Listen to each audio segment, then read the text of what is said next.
is where I live. I'm a housewife. My name is Ellen Jones. That Tuesday in July started out just like any other day the past few months. There was no warning it was to be the most terrifying day of my life. I remember thinking how tired I felt. Even the housework seemed drudgery and so meaningless with George confined to his bed. No one to see or care even. And then I got scared because I knew I was beginning to feel sorry for myself. George was the one who was ill, and he needed all of my thoughts and attention, and above all, my cheerfulness. I tried not to think about us, about George, how he'd changed. I told myself it was just my imagination, that things would be different when he was well and strong again. Then I thought I heard him call. George, did you call? George, are you all right? Yes, Ellen. You want anything? Not now. I've just begun work on an insurance report for the office. Well, call me, dear, if you need me. Okay.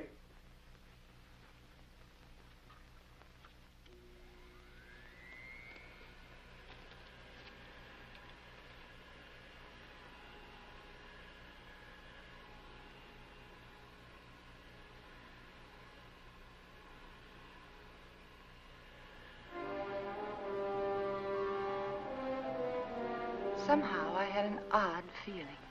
There was something about George's voice. I found myself thinking about the first time we'd met.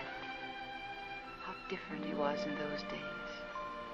I remember I was sitting in Dr. Graham's office. We were talking. I'd played one game of checkers and 2 games of rummy, and I'd written letters to a wife, a mother, and a sweetheart, and I listened for a half an hour to a homesick young ensign from Texas. He was awful cute.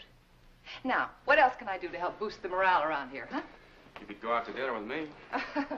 We'd get about halfway through the soup and you'd get a call from the hospital. You're right.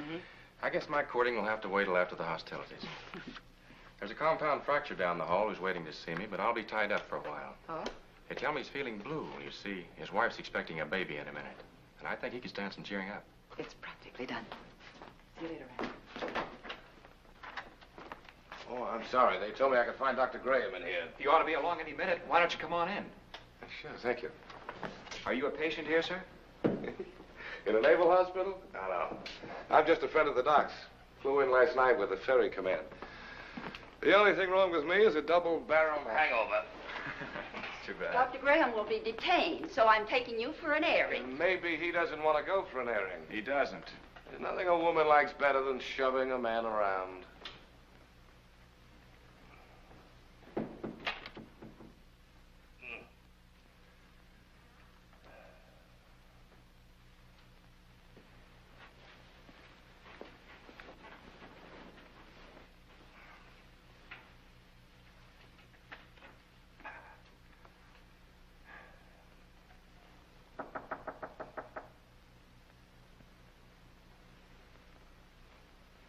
Hello.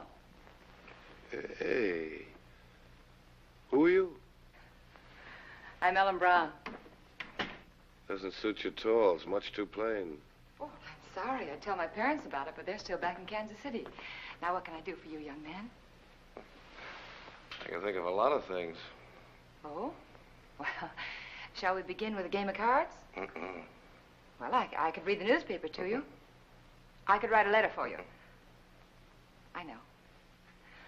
I'll sit right here and you can tell me all about that wonderful baby you're expecting. The baby you're expecting. Does Ripley know about this? I beg your pardon? Skip it. Which is your bad leg? Well, neither one of them's working very well today. Oh, my head. Is your head bothering you? Terribly. Both of them. Would you like me to rub it for you? You couldn't think of anything nicer. Good. There. Now relax. Oh, close your eyes. Now just think of something pleasant. Pretty soon you'll be going home to your wife. Won't that be wonderful? Think what she looks like. How pretty she is. Lovely. Beautiful blue eyes, short nose, soft brown hair, and lovely, kissable lips. Well, there's nothing wrong with your morale, young man. I'll recommend to the doctor that you be sent home to your wife immediately. Say, wait a minute. Wait, you're all dressed. Naturally. Well, George. Hello, Ranny. Son of a gun. What are you doing here? Enjoying myself immensely? his leg isn't even broken. No? No, it Hey, isn't. Doc, what kind of nurses do you have around here anyway? Hey, what goes on here, Ellen? But when I came in here, he was lying there all covered up, and he let me make an absolute idiot of myself. Rubbing his head. Both of them. Best cure in the world for a hangover. Ellen, this is George Jones, an old and untrustworthy friend of mine. Now, remember, I saw her first. George Jones. The name suits you perfectly, completely undistinguished. I wouldn't say that, honey. Someday you may wind up wearing it. Wait. Shall we go? She's cute. It was pretty depressing having a medical student for a roommate. Oh? He was always dissecting something, including me. You gotta know what's going on inside if you expect to understand the outside. Yeah. Excuse me, sir, but you're wanted at the hospital. There's an emergency. Oh, Ran, I'm sorry. So am I. Well, back to the salt mines. See you folks later. Not if I can help it. I intend to keep you to myself for the rest of the afternoon. Oh? And for the next 2 weeks. Oh. When a lonely prospector strikes gold, he doesn't yell for his friends. He stakes a claim. How about some lunch? Yes, I'd love it.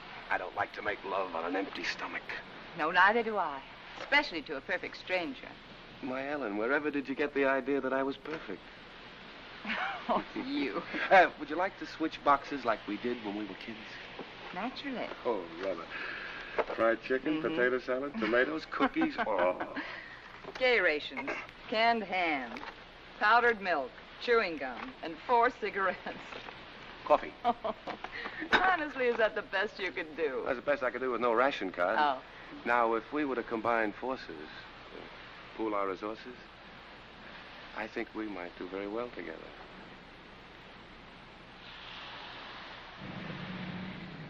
Here we go. All right, George, and good luck. Thanks, Ran. Goodbye, darling.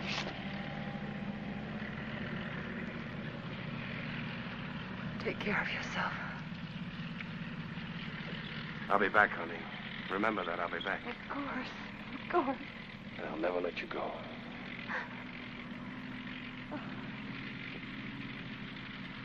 Goodbye, darling.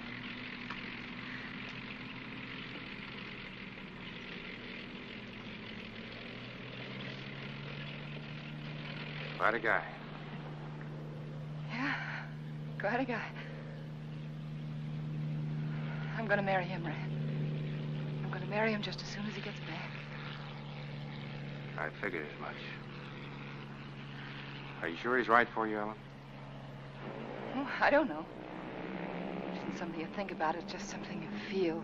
You know, you can't do anything about it. I know what you mean, Ellen. The guy with wings has it all over us fellas who walk around down here.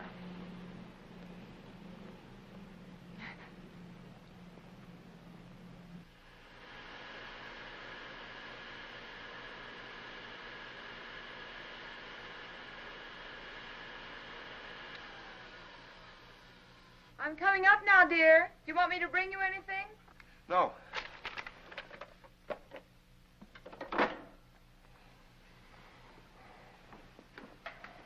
You all right? What is it? What's the matter? Get a doctor. Here, take No, not that. Get a doctor. Another doctor, not Graham. But I have to, dear. He is your doctor. Don't argue with me. Don't call Graham. Get another doctor.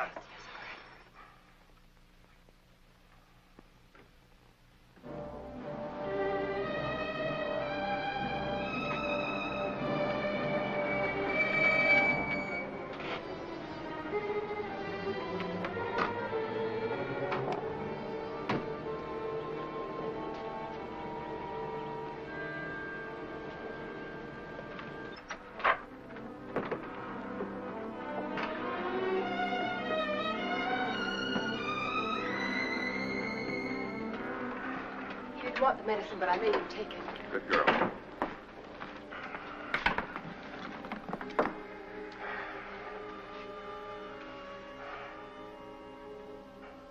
Still ticking? Sounds pretty good. You're evidently feeling better than when Ellen called. What time is it? 5 after 9, dear. Took you a long time to get here, Annie. Oh, I know it seems like it, but he came just as soon as I called him. How long did it take? About 20 minutes. Fortunately, Ellen caught me as I was leaving on another call. Yes. Is there some alcohol in the bathroom? Yes. 20 minutes. I got that pain over 45 minutes ago. Why did you delay it? I didn't, dear. I lost a lot of time trying to get another doctor. But you needed him so badly, I had to You go. know best. You always know best nowadays, don't you, Ellen? No, it isn't that. I just knew that he'd come sooner than anyone else. He's our friend, George. Color's better already. Rennie, let's not kid each other. We both know where I stand. My own insurance company wouldn't put a nickel on me. Now, look here. All of us are in that same boat. Automobile taking an unexpected turn, a brick falling from a high building, a heart condition like yours. They're all hazards, but that doesn't necessarily mean they'll ever happen. Think of all the chances you took during the war. You didn't worry about them. Came out feeling better when you went in. Now, the only thing you have to do is lie here in bed and let us help you get well. Isn't that right, Ellen? Yes, that's what I keep telling him. You're lucky in many ways, George. You have a wonderful wife. She's developed into a fine nurse. I don't think I'll be tying up her exclusive services much longer. Now, you've got to cut out this way of thinking. Yeah, I know. Would you mind, Ellen? I'd like to talk to George alone. No, of course not. I'll be across the hall if you need me. Those were pretty morbid things you were saying in front of Ellen. Has she complained? Certainly not.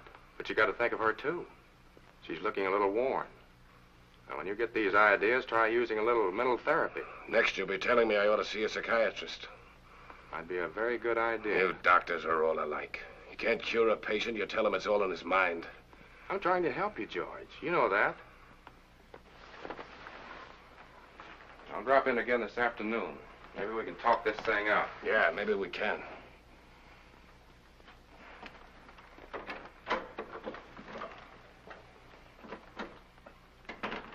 Ellen? Yes? Come downstairs there. I want to talk to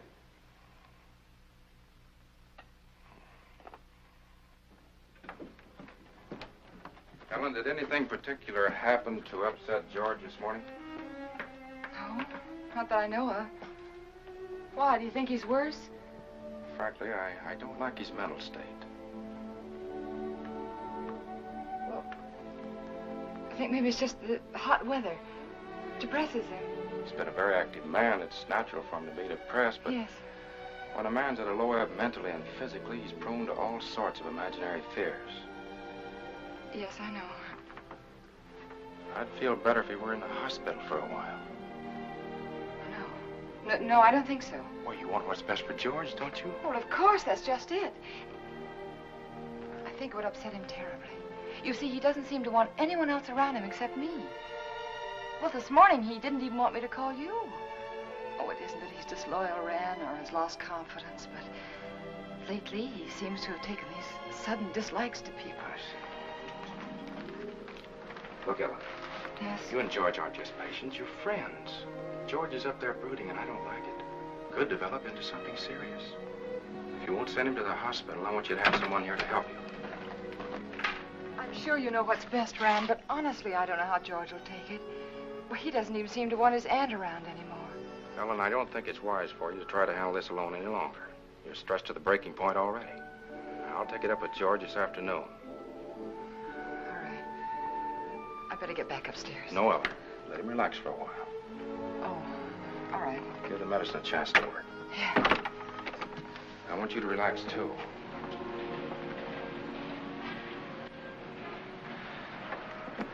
Remember now, you can call me anytime you need me, even if you just think you need me. Oh, thanks. I don't know what I'd do sometimes if I didn't remember that. Goodbye. Goodbye. You're doing fine. Thanks.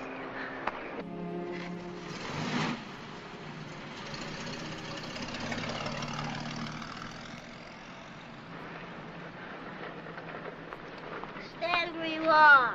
Don't move. Oh, you frightened me. Did I? Yeah. Say, what are you all dressed up for? And where did you get that beautiful new tricycle? It's no tricycle. It's a horse. Oh? A Palomino. My grandpa gave it to me. Oh, he did? Well, it's beautiful, Billy. I'm not Billy. I'm Hoppy. Hoppy? Now, who's Hoppy? Don't you know who Hoppy is? No, I'm afraid I You don't. have television? What? Don't you have television? No. Want to see mine? Sure. Look inside. Well, look at that. See?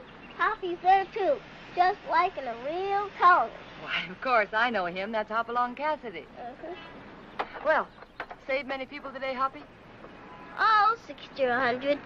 Don't try any tricks now. Oh, I wouldn't think of it. Do you have any cookies? No, I haven't. See, the grocerman hasn't come yet, but I will have later. You know what I do with a bad man? No, what do you do? I dynamite him into little pieces. Shot him, put him in jail. Oh, I don't think the real Hoppy would treat even bad men that way. Well, really what I did was lasso him, tie him up, throw him in jail. Well, that sounds like a lot more work, and more dangerous, too. Had to take care of you, didn't I? Yeah, you sure did. Can I come in? Oh, well, honey, I'm sorry. I'm afraid not. My husband isn't feeling very well today. See? I won't make any noise. If I was eating cookies, I couldn't even talk. No, you couldn't. Well, I'll tell you what you do. After the grocerman comes, that'll be around 12 o'clock, see? You come to the back door very quietly, and I'll have some cookies for you. Okay? Okay. I'll ride my horse up and down and see that no bad people make any noise. Because I'm your friend, aren't I? That's right, Hoppy. You're my friend. Toot-toot! I'm an engine, I'm going to beat that car at the crossing. Toot-toot! Toot-toot! Toot-toot! Toot-toot!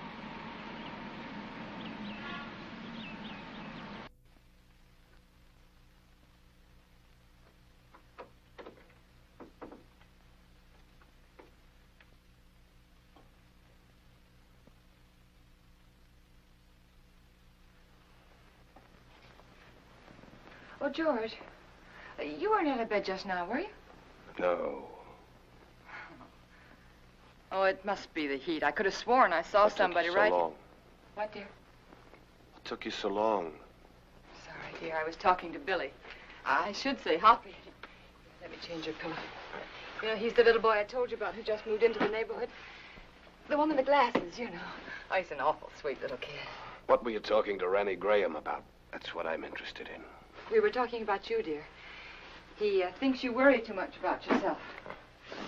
If I didn't, I don't know who would.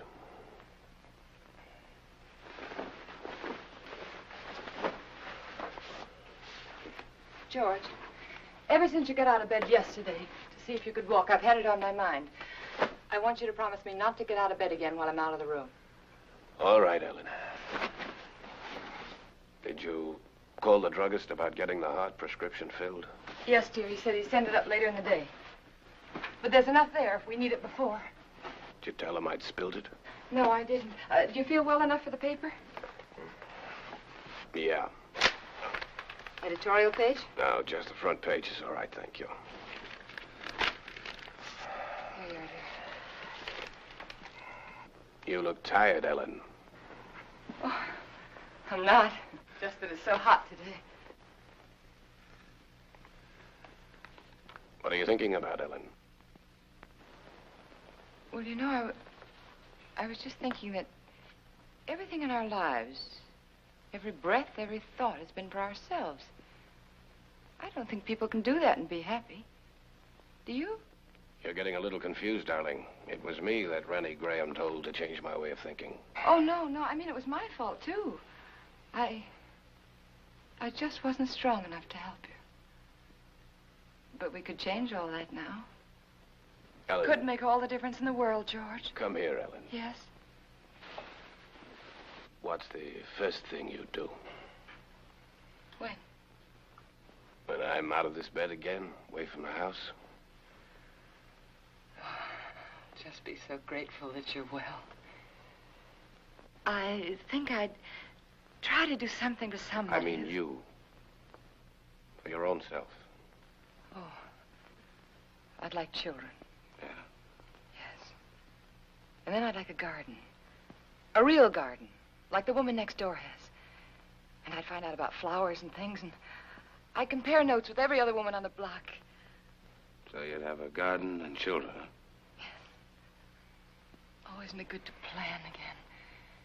Kind of gives you something to hold on to, doesn't it? Oh, my, it takes a long time for things to sink in, doesn't it?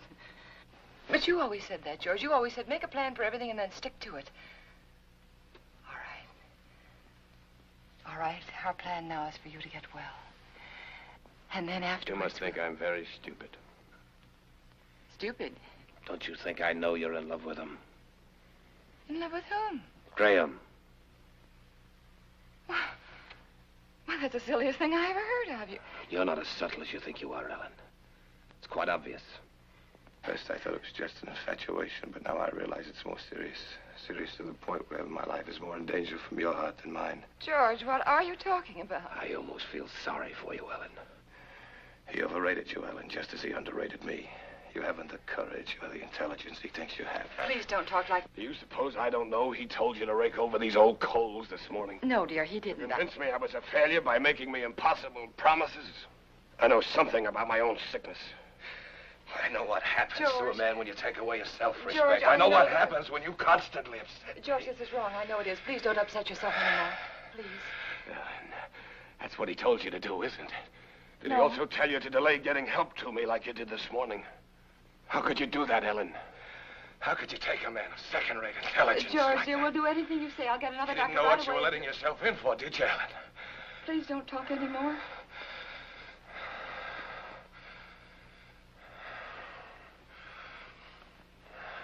Rest. Rest.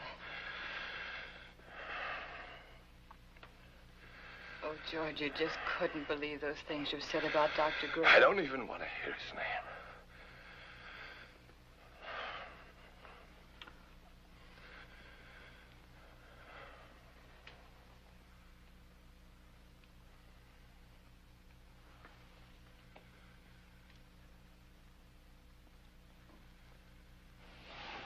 Leave it halfway up, Ellen.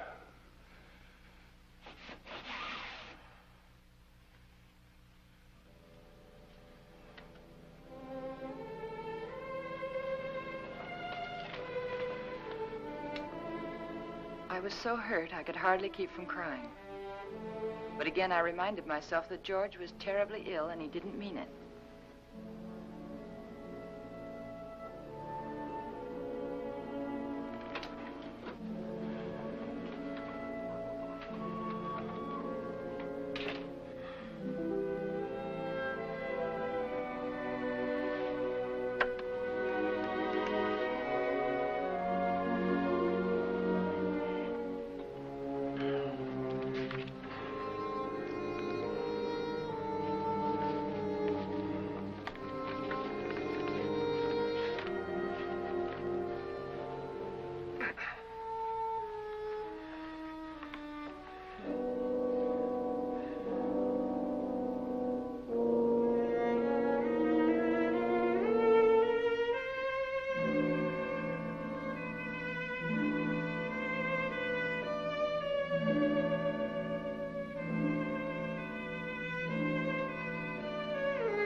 I knew I had to keep doing something, anything.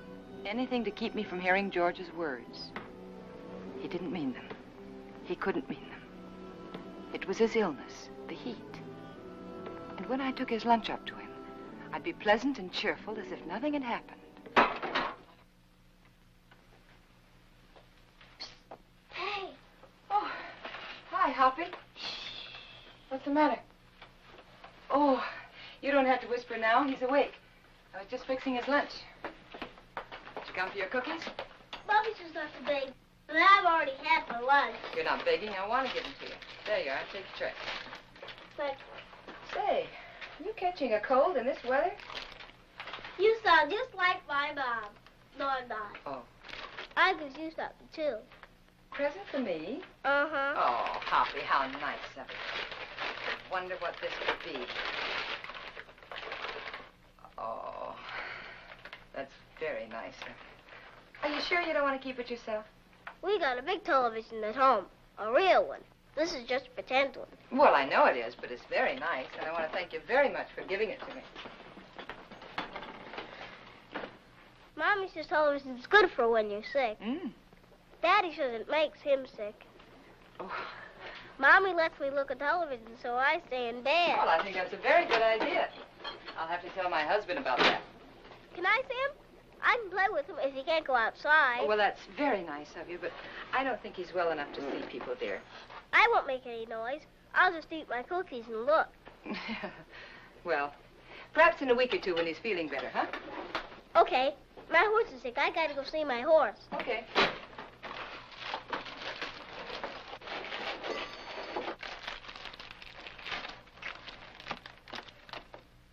Can I take some cookies for my horse? Oh, by all means, take as many as you like. I'll go see my horse now. All right. Say, honey, are you sure you don't want to take that television set with you? The man can use it, but tell him not to break it, because I gotta use it later. Well, all right, I'll tell him. And thank you again, Hoppy. Bye. Bye. I always felt better after talking with Hoppy. I wondered how he'd look without his glasses. Ah, it was a nice thing of that kid to do. Don't break it, because I have to use it again. George wanted his lunch. That was a good sign.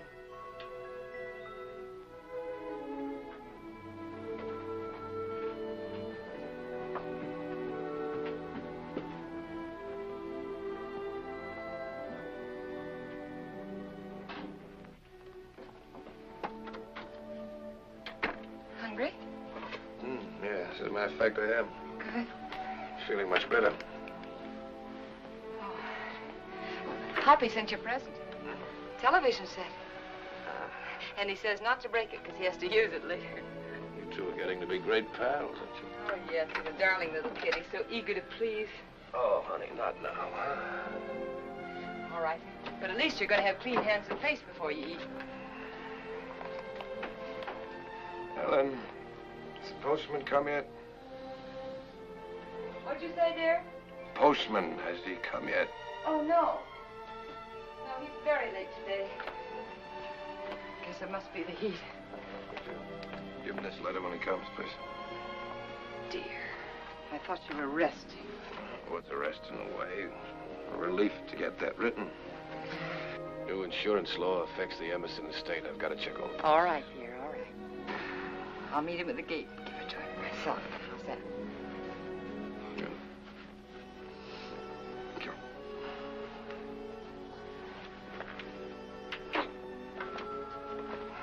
There you are. Looks good. Yeah, it is good. Oh, well, and letter. Oh, sorry. And if you finish before I get back, don't try to put that tray on the floor. You remember what happened the last time? Say, you really wrote a letter, didn't you?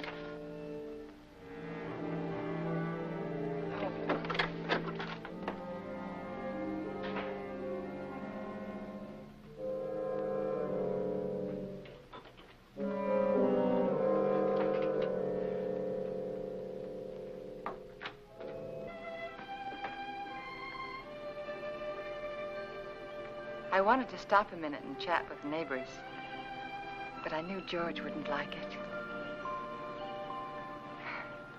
He didn't believe in neighbors. And then I saw the postman.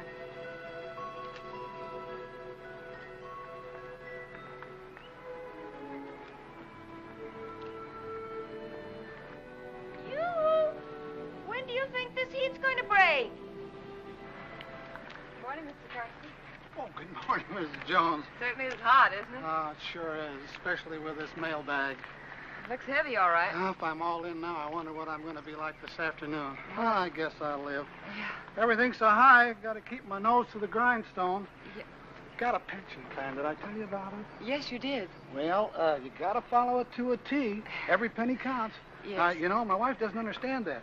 She says I'm an old penny pincher. No. But I told her that Mr. Carson, would you take this letter for me, please? Thanks. I'll swear I bring in more mail than I take out. Well, I'm sorry. I'd run up to the mailbox with it myself, but I don't like to leave the house so long with my husband being ill and all, you know. No, I never figures how it slows me up lugging everybody's mail around this awful heat. I'm sorry. My feet are throbbing. Your feet ever... Yeah, I know just what you mean. You know, I ought to be way out in Pine Avenue and Merritt Street, but noon with the way I'm going, I won't be out there till 1 o'clock. Sorry. Well, with everybody giving me mail to take back. Is that mail for me? Huh? That mail, is it mine? Oh, yeah.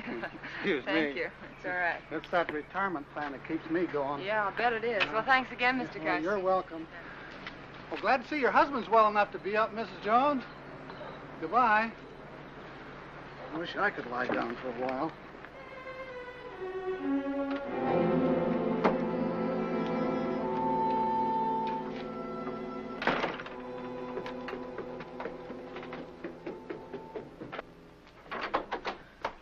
George, you were out of bed.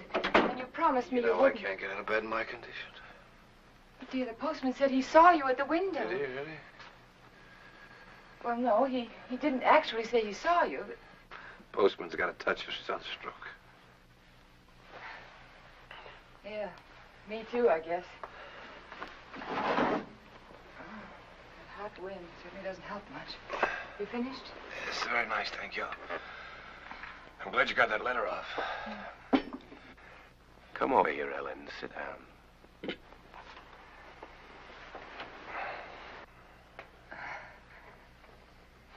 Would you like your Aunt Clara to come up and visit for a little while today? It's pretty hot for the old girl. Oh, she'd love it if you asked for her. You're the apple of her eye, you know. I always was. You know, Aunt Clara gave me a toy when I was a kid. A toy I was crazy about. My mother used to tell her she gave me too much, but I can still remember that toy. It was a bottle with a small, absolutely perfect sailing ship built inside of it. You know, I was so crazy about that toy, I wouldn't let anybody touch it. Oh? Not even my mother. One day I was making a garden, making a garden in the backyard. A neighbor boy came running out of my house with my ship in his hand. Somehow I got it away from him without breaking it. I don't know what I said to him, but he looked awfully scared and white. And suddenly I was frightened too, thinking he might have broken it, the ship, I mean. I picked up the little rake I'd been playing with and began hitting him with it. And where his face had been so white, it was all blood. I think I might have killed him if Mother hadn't come out. She took him into the house, into the bathroom, washed his face. They were both so excited, but I felt safe. I had my little ship again.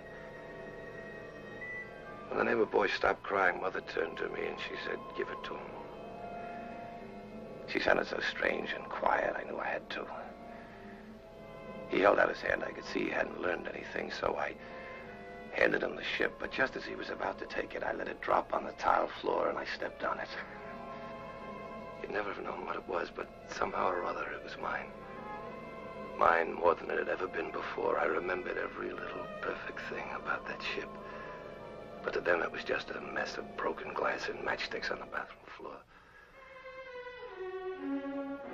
Ellen, you know who that neighbor boy looked like?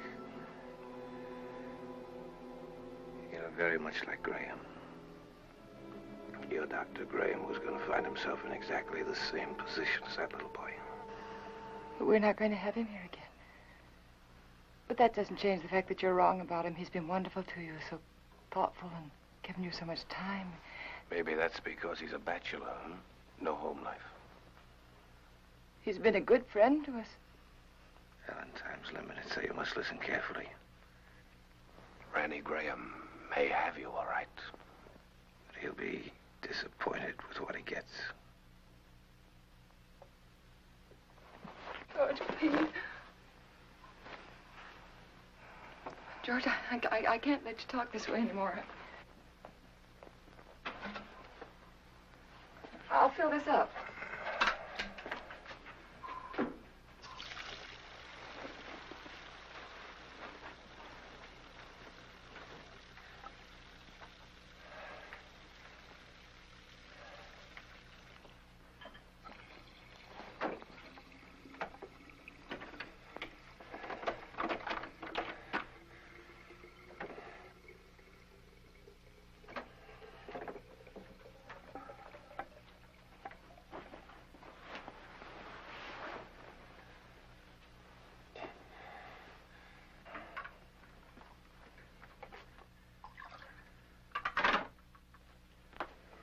I'll be downstairs if you want me.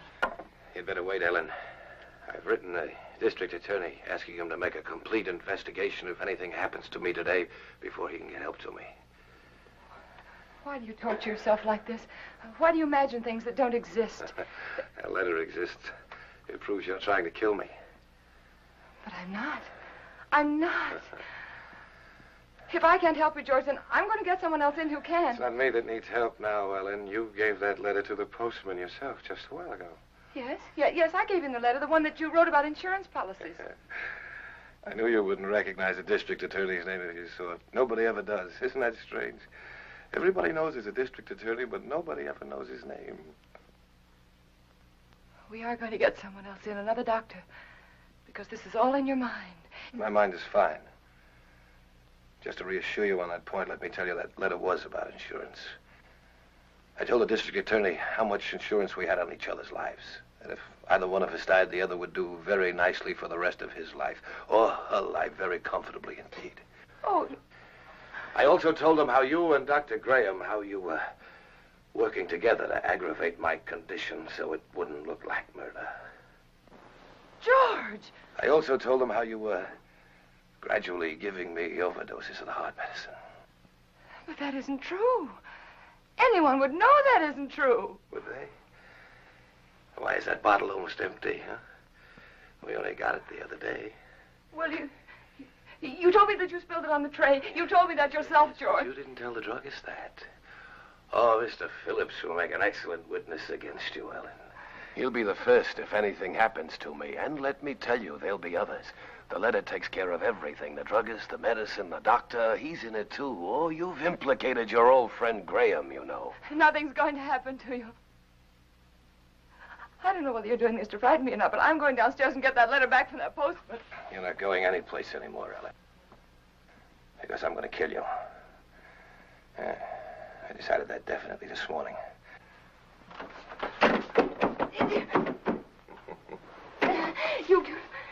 You couldn't mean this, George. You couldn't. George, you know I wouldn't hurt anybody. Anybody, much less you. George, think. It's me. It's Ellen. It's Ellen. But you did want to be rid of me. It was in your mind. That's why you feel so guilty, isn't it? No. The letter will take care of Graham. I'll take care of you myself. I'll make it look like self-defense. Please don't. There are just too many things against you, Ellen. You used to say that you were lonesome until you met me. George. George, you love me. I loved you, George. And since I've been sick, since he's been coming to the house, you've hated the sight of me. No, I haven't.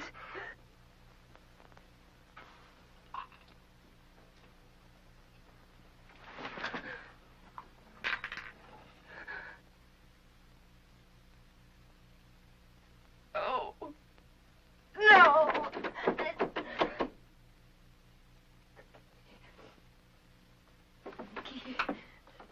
Key.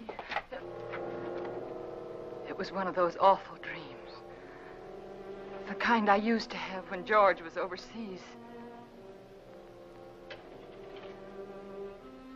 That man lying there was George, my husband.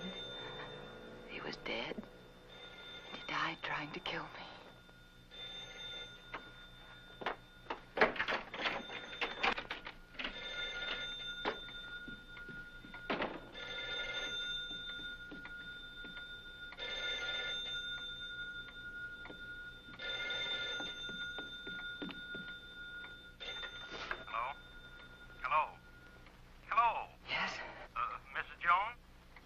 Who is it? Well, Mr. Phillips down at the drugstore. What is it that you want, Mr. Phillips? Why, it's about that heart medicine you want refilled. Yes? Can't refill it without another prescription. I see. We'll just let it go. Let it go? That is, until I talk with Dr. Graham. Oh. By the way, Mrs. Jones, according to my records, you got that prescription filled just the other day. But my husband knocked that bottle over on the tray and spilled it. Oh? You didn't tell me that when you called before. But that's what happened. I promise you that's what happened, Mr. Phillips. All right, Mrs. Jones. You don't have to promise anything. I didn't tell you before because I didn't think it was necessary. Well, it wasn't. Look here, Mrs. Jones, I didn't George said that Mr. Phillips would be a witness against me. I just thought it was such A witness? You got that prescription filled. I'd warn you, that's all. I'll see that you get another prescription. Yes, you just get in touch with Dr. Graham. Oh, why didn't I tell him about George?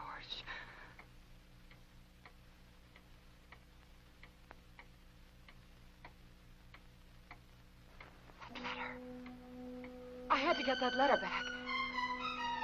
I couldn't tell anyone about George until I got that letter back. I could feel the woman next door watching me.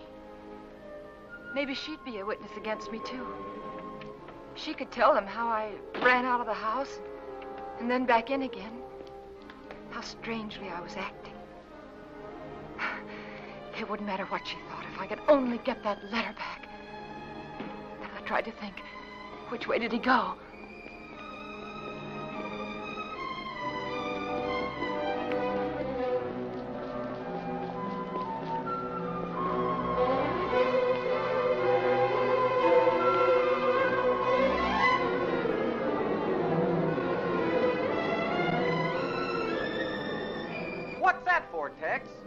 Who knows?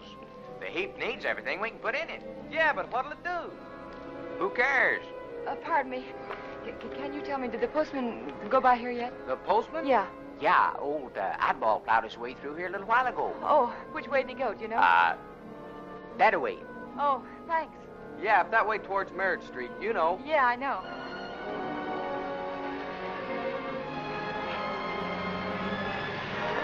Oh, I'm sorry.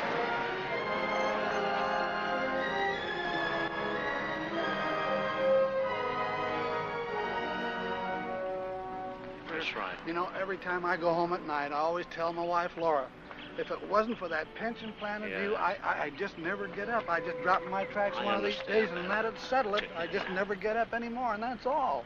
You know how it is. Hello, when Mr. you Carson. See you later, Joe. See you later, Mr. Stone. Well, Mrs. Jones, what are you doing out this way? I was visiting a friend. Oh, that's nice. I wish I had more time for visiting. But by the time I get home at night, I can just hardly make it up the stairs. I tell Mr. my Carson, wife remember that, that letter I gave you this morning? Yeah, I suppose so. I'll pick up plenty of letters. Why, what about it? Well, I know it seems silly, but I mailed it by mistake. It wasn't even finished. Yeah. Now, what did you do that for? Well, I don't know. I guess I was just so busy. Finish it up and mail the rest of it tomorrow. They'll get it in 2 installments. Now, you wouldn't want me to do that. May I have the letter, please? First, I pick them up and carry them around for miles, and then they want them back again. Well, I'm sorry, but you can understand why I wouldn't want it to go out unfinished. Yeah, I guess so, but all these delays count. Keep me on my feet longer than I ought to be. Well, it won't be much trouble, will it? Yeah, here it is. Thank you. Now, look, you shouldn't have given me this letter in the first place. Why? Giving me this letter is just like putting it in the mailbox. Now, you wouldn't expect to get this back from the mailbox, would you? No, but surely you can make this a session. After all, Isn't this fellow the district attorney? Yes. Yes, my husband read about some graft in the newspaper, and he wrote to the district attorney about it. Oh, your husband wrote the letter? Yes. Thought you said you wrote it. Well, what's the difference? He's my husband. Oh, it makes all the difference in the world, Mrs. Jones. But why? It's one of our strictest rules. We can't return a letter to anyone except the person who wrote it. But, Mr. Carson, my husband's sick. You know that, and he sent me to get the letter back. Yes, I know that. Oh, don't be so obstinate. You know it's all right. He's sick. Give it to me. Obstinate. Now, how do you like that? After standing here patiently and all this heat trying to reason with you, you're the one that's being obstinate. You don't seem to realize it's against the rules. Well, what do you care if it is against the rules? I have to care, but you don't. You're not the one who'd get fired. Oh, I'm sorry. I'm very sorry, Mr. Carson. I forgot what it means to you. Your responsibility and all. It must be this terrible heat. Please. I know how anxious my husband is to get that letter back. It was my fault. You see, I mailed it by mistake. He's awfully upset with me. He's very angry with me, Mr. Carson. Couldn't you please help me? Couldn't I please have the letter back? Well, tell you what I'll do. Yes? I'm all through the route until this afternoon's delivery, and since it's so important, like you say... Oh, it is. Well, if you'll give me a lift back to town in your car so as I won't lose any more time... I will. I'll go over to your house with you right now and give the letter to Mr. Jones personally. Oh, no, you can't. But, Mrs. Jones, this way I'll be sticking to the rules and your husband will get his letter back. But my husband didn't sleep last night.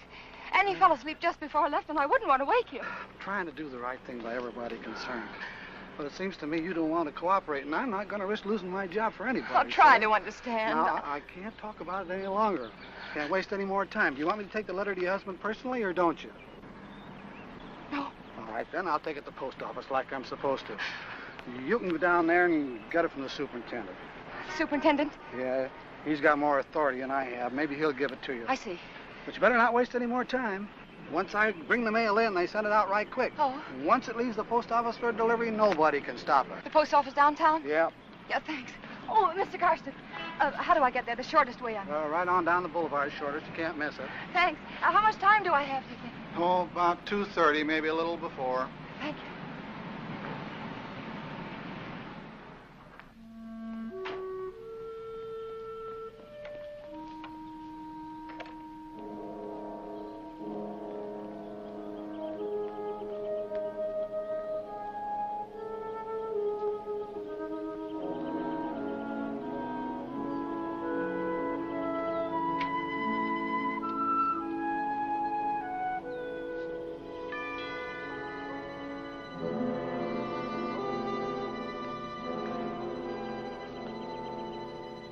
Ellen? Ellen?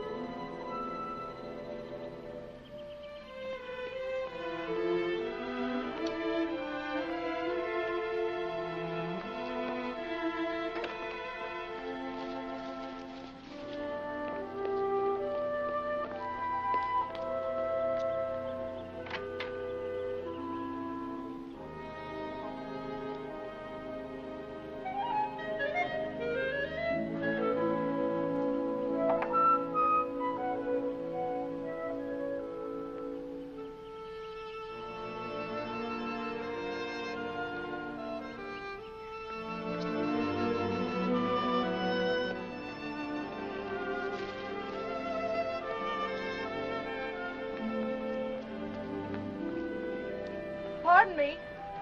Yes? Have you seen Mrs. Jones this morning? Yes, she went out about half hour ago. Went out?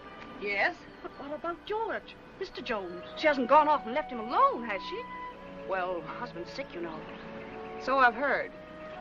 Of course, I never really met them, though I haven't lived here long. I can't imagine her going off like that.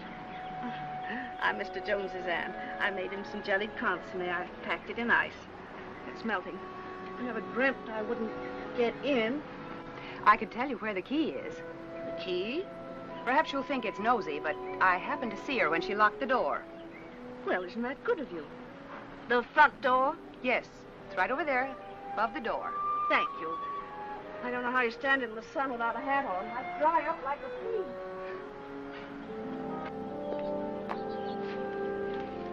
The top of the green shutter, the far side of the door. I found it. If there's anything I can do for you, just call me.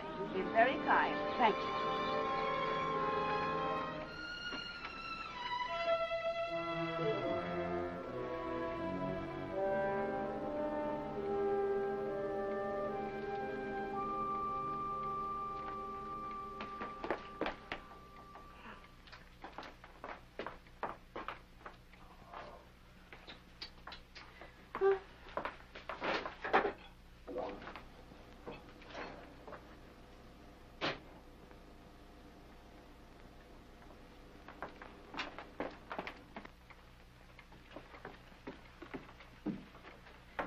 Hey, Clara. Ellen, where on earth have you been? Have you been upstairs? Well, I was just going up. Oh. Why are you so out of breath? Why, I've been running and... Running in all this heat used to have more sense. How did you get in, Aunt Clara? I found the key on the ledge. Oh. There, look at that. It stripped right down my dress. Now it's ruined. I was worried half to death. I thought something had happened. Happened? I never known you to go off like this. How's George? He's all right. Well, I even rang the bell. Just a jab. Has he taken one of those sedatives? Yes. Oh, people take too much medicine nowadays, if you ask me. When I was a girl, we had homeopathic doctors. Wonder whatever happened to them. Anyway, they gave you very little medicine, and all of it tasted good, even the tonics. And no Barbasils at all. Well, and I never seen you look so tired and worn out. Why don't you ask that doctor to give you something? Oh, I'm all What's right. his name? Looks a little young to me to be a good doctor. But after all, if you and George like him so much, confidence is half the battle. And you look awful peaked. Ellen, you're not letting yourself go, are you, dear? Oh, I know I look terrible. But when George fell asleep, I had some errands to do, and I'll get you some. I just thought I'd go and take care of them without bothering to change. You know how it is. You sure you're all right? Yes, Why don't you go upstairs and lie down for a bit, dear? Take a little snooze. It'll do you good. I'm not tired. Really, I'm not. Well, after all. Oh, Clara, I have so much to do today. Oh, sit down, Ellen. Lean back. Relax. You'll be on your back before you know it if you don't watch out.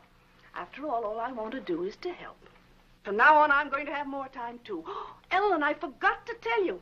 I resigned. Resign? From the Helpers Guild after 15 years. I'm not helping anymore. I'll leave the kitchen door open, and then we can talk while I'm cleaning up out there, all right? Oh, might as well. You're so fidgety. Oh, Ellen, while you're on your feet, will you bring me a damp cloth? For 15 years, I was in that guild. And for the past 5, I was treasurer. And for the last 3, they were promising me the presidency. So what happens? Last Tuesday, they let Cora Comstock, you know, Zachary's brother's wife. Well, I was furious. Zachary said I was hasty. But after 15 years, you know, I've never known a small woman yet who wasn't always boasting about her little hands and tiny feet and trying to run everything. It's the best I can do. You think I was right? 15 years after all. Zachary was upset. He says I need lots of outside activity, lots. And I agree. That Cora, she hasn't got a reflection of bone in her bonnet. I thought if she didn't stop, I'd scream. He's playing a late game because of me. I always tell him he plays too much at his age, but that's just one of the worries of being married to an older man. Oh, Ellen, why don't you have some of that jellied consomme? At least it was jellied when I left home. Tried. It's tasty, and it's full of vitamins. I'd like someone to enjoy. After all, it ruined my dress. Oh, I think I'll run up and pop in on George. If he's asleep, you can tell him later that I peeked him. Hey, Clara! Clara! What is it, Ellen? There's something I must tell you. Oh, what is it, dear? What's the matter? Are you having trouble? Yes. Yeah, I didn't want to tell you, but now I think that I must. Don't. Take my advice and don't. You'll only be sorry later that you did. I thought it was funny your being out like that and not going up to see George when you came in. But you don't understand. Yes, I understand. I'll just say goodbye to him. No, please don't. I didn't want to tell you this, but George said that the last time you came to see him, you upset him terribly. And he said to tell you that if you came again today, to tell you that he just couldn't see you. Upset him? You must remember he's ill. Upset him? Well, I've a good mind to tell him something. No, please! Well, I wouldn't think of humiliating myself. He knew I was here all the time. Well, he's rude, mean, and selfish before he was sick, and he's rude, mean, and selfish since he's been sick. I'm sorry I had to tell you this. Well, I thought when I first met you, you'd do something for him, change him somehow. But I must say he hasn't changed at all. He's worse, if anything. And Ellen, you can tell George for me that a man wrapped up in himself makes a very small package. I wondered how much time I had. She was right. I must look awful. I had to fix myself up before I could go to the post office. I had to go in there. I was terrified, but I knew I had to.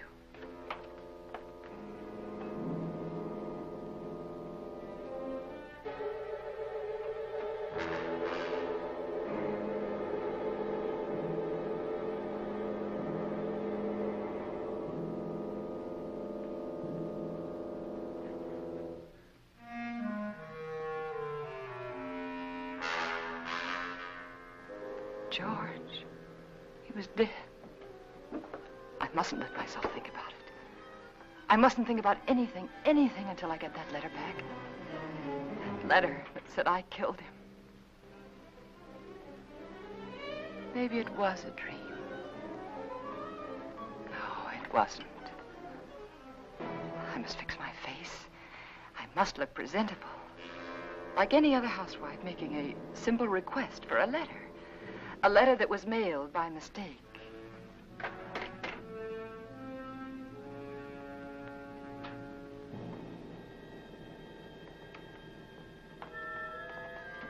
The gun. It was still in George's hand. Somehow I knew I shouldn't leave it there.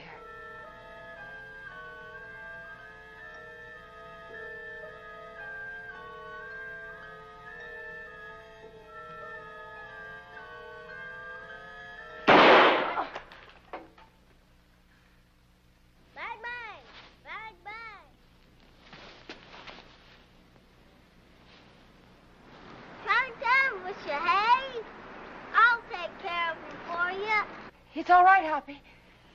It was the radio. I just turned it off. Need any help? No. No, everything's all right. I see it. Bang, bang! Bang, bang! Hi, gotcha. I prayed that no one else had heard that shot.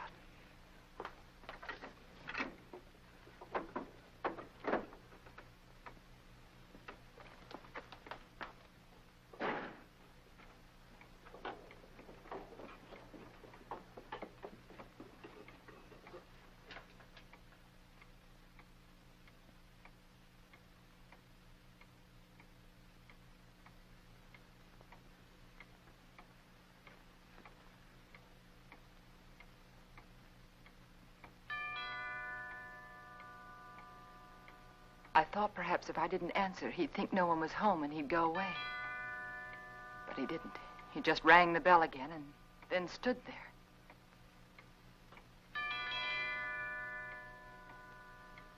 Then I knew I had to get rid of him.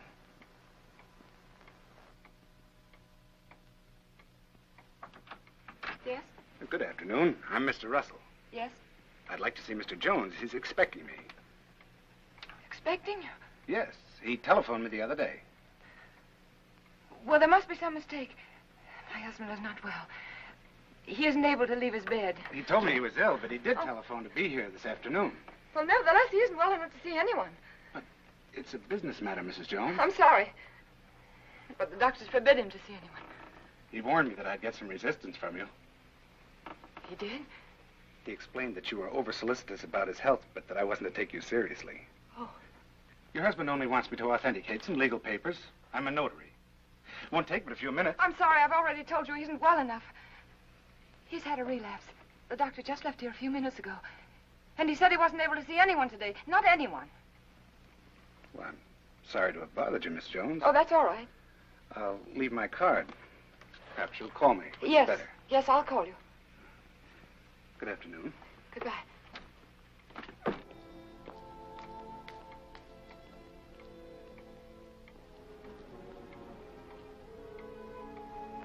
Could he be another witness? Couldn't think what I'd said to him.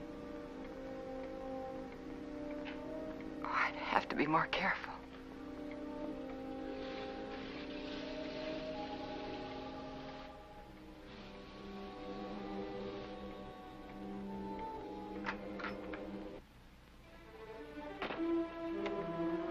Suddenly I remembered what happened the last time.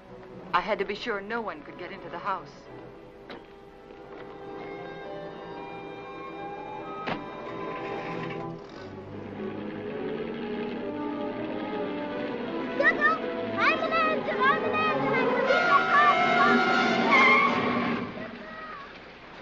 Hi.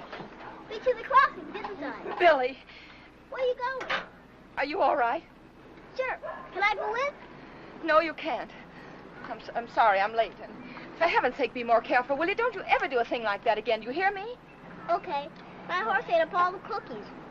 Well, I'll give you some more later on. After that? Yes, after nap. Now, you stay right there in that driveway until I get out. You understand? Okay.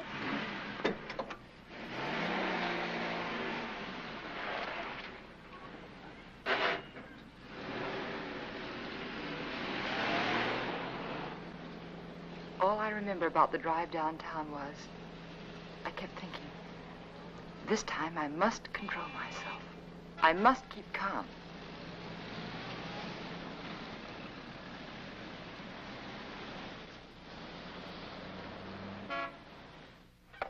We caught it in plenty of time, Mrs. Jones. It was brought in just a little while ago. Wasn't even processed yet. Then I can have it now? Of course. Heavens. I'm glad we caught it in time for you. My husband will be so pleased to have it back. I'll give you one of our regular forms here. And... Form? Yes, one of these. Oh. You mean I can't take the letter with me now? Just take the form home to Mr. Jones, have him fill it out, and when you bring it back, I'll have the letter right here, and I'll give it to you. But why is that necessary? Just regulations. Oh. Among other things, it'll give me a chance to compare Mr. Jones's handwriting with the writing on the envelope. Well, I can assure you, it's my husband's handwriting. Yes, I'm sure, yes. Yes. But I must have one of those forms for my records. Oh. But my husband's been very ill, and everything bothers him so. And if I don't have this letter for him when I go home, he'll be awfully upset. Why should he? Well, you see, I'm afraid that he said a lot of very strong things, and he regrets them now. You can explain to him that it won't be delivered. It'll be held right here till the form comes back. Yeah, but it's so hard to reason with a person who's ill. Well, you know how it is. They exaggerate the importance of everything. And what with his heart condition, I wouldn't want to take a chance. Really, I must have the letter for him when I go home now. I must. Mrs. Jones, I think I can take a chance. Thank you. I'll let you fill out the form for your husband. That's very nice. On one condition. Yes. I, of course, must make sure the contents of the letter. What do you mean? It'll be strictly confidential, but of course the letter must be opened and read. Open the letter? Yes, to make sure that it is the letter to the district attorney, as you say. No, you can't. I beg your pardon. I won't have anyone prying into my husband's mail. Prying? I want that letter back, do you understand? Unopened. Mrs. Jones, I was about to tell you, if you'd let me finish, that I would call your husband for you. Explain the situation reasonably and ask his permission for you to open the letter, not me. I'm sorry. I'm very sorry. I didn't mean to say that. But you don't seem to understand. No, I don't understand, Mrs. Jones. And I have no alternative but to send the letter on through the distributing room. Good day.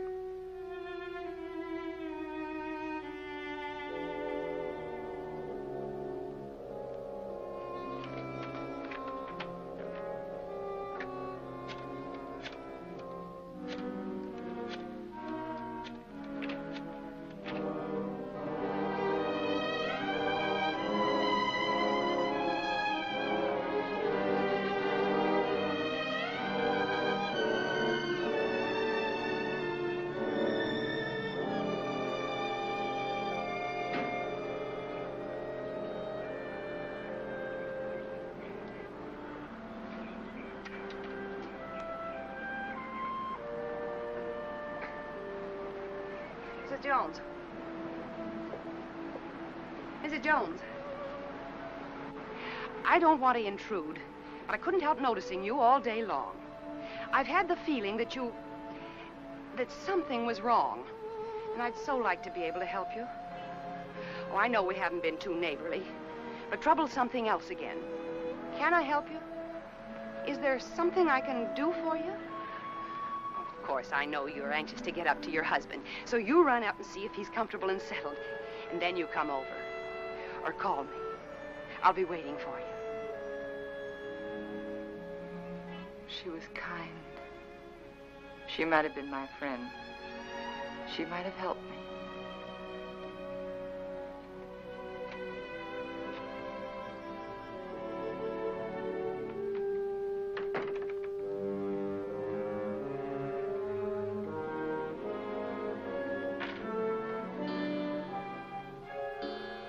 And then I remembered Rand. He said he was going to stop in again to see George. I couldn't let him do that. He mustn't come here again. Ever.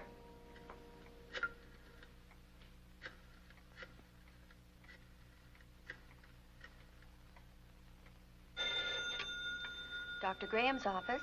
Hello, this is Mrs. Jones. Is Dr. Graham there? Oh, he isn't here, Mrs. Jones. Can you locate him, please? It's urgent. If it's an emergency, I could trace him through his house calls. Please do.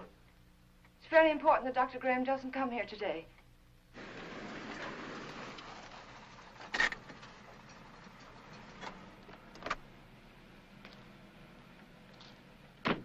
Now, I hope you understand. Of course.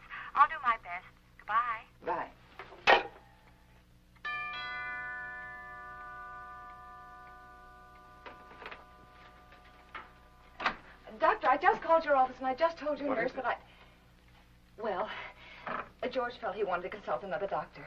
And I did too, and he just left, and I really think it'd be better if you didn't see him again today. Oh? What doctor did you call? Oh, I'm sorry, I've forgotten his name. I called the lady next door for her doctor, and she gave me his telephone number, and George liked him very much. I see. Yes. Is he a heart specialist? Yes. That is, I think so. Mm-hmm. What was his diagnosis? I don't know. Really, George is feeling much better. I'll call you tomorrow, Doctor. Now, wait a minute. What's happened, really? Well, you see, after... No, please don't, please. Don't go up there. It's better for everyone if you just don't go up there.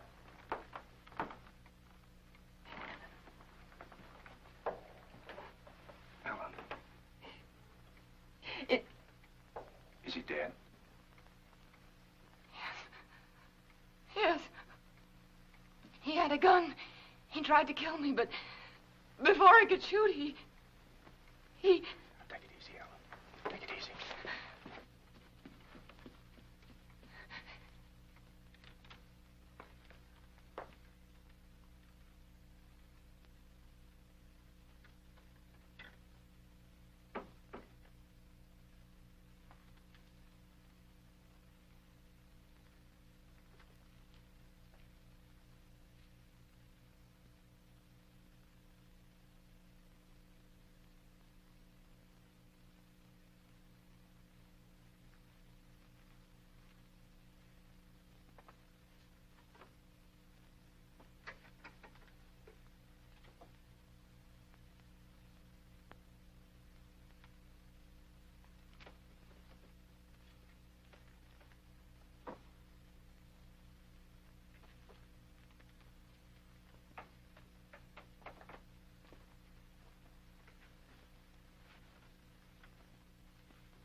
And so I took the gun out of his hand, and I hid it. I had to. It looked as though he died protecting himself from me. All right, Ellen, but why didn't you want me here? I don't know how to tell you. That letter said that we planned his death together. That you told me to aggravate his condition, to give him overdoses of his heart medicine. And if they come here and find you here, they'll think it's true, just like George said. Ellen, his mind was going. I tried to tell you this morning. He wasn't responsible. They won't believe me. How could they? I did everything wrong. Everything, just like he said I would. The druggist, and then the postman, and then the superintendent. I even lied to his aunt. They'll all think I was guilty, all of them. You're not guilty, Ellen. Remember that. Oh, I know. The police will be here any minute now. You better go. You better go right now. Ellen, where are you going? I don't know. There's no sense in running away now. Go to the door. Ellen. Go to the door.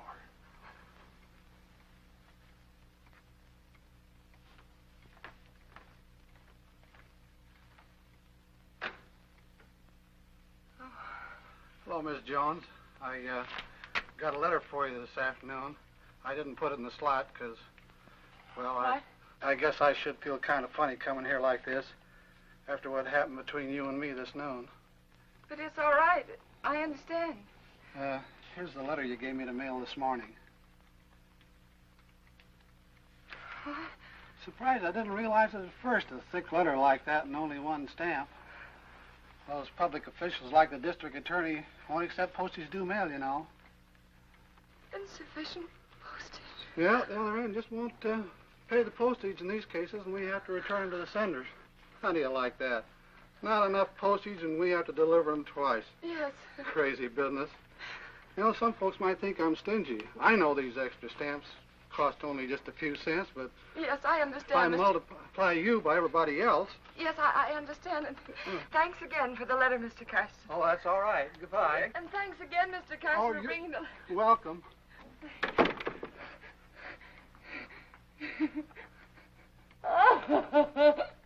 Oh, it's so funny. It's so funny. Go ahead, it'll do you good.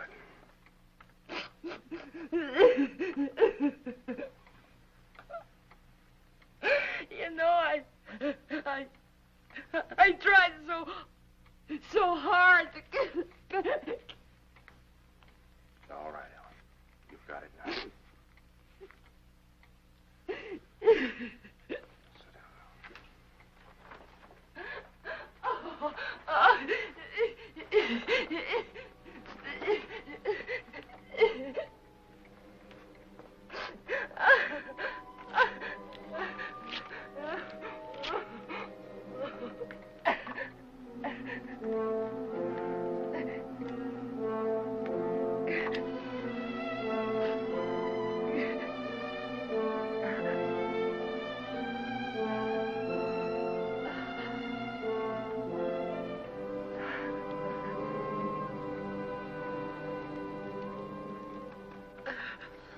And then I knew what people meant when they said their heart was broken. All that was left of George and me and our marriage was that little pile of ashes. I knew that somewhere, somehow, I'd have to begin to live again. But right then, all I could do was pray to lose that one day. That one terrifying day.